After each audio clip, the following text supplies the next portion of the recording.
Hi guys! So, muna gini guys na human lagi ang akong kabuang guys. Sa pila ka ako akong kabuang ani. So, karon guys, may mga butangan nagsabon. So, nakapangalan na among mga dara guys.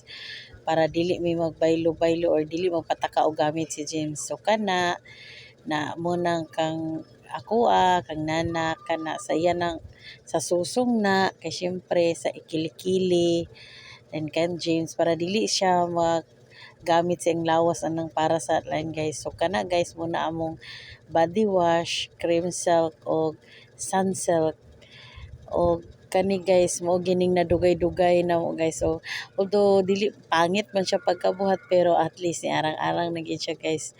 Happy kay ko guys kay ni arang-arang ra gid siya. Kuanday na siya dia guys kanang mura ra siya salog sa taas na diya nga part ba niya usahay kanang murag mahadlok bitaw mi kay kanang murag kanang bitaw ngit-ngit niya murag nay tawo nga nagkuan pero di good anino ra gud siya pero murag nay tawo ba so muna akong siyang giingana kay para kuan siya kanang tsada tanan ba. So kana guys muna mo mga lugod na lugod na mo diha guys mga lugod mga kuan na mo sa amo ang lawas. So diha ang butang kog butanganan sa among sabon, Zonrock, mga kanang pahumot sa sinina, brush, mga sabon humot nga wa pa naggamit, tapos sa pag may body wash pa po dito.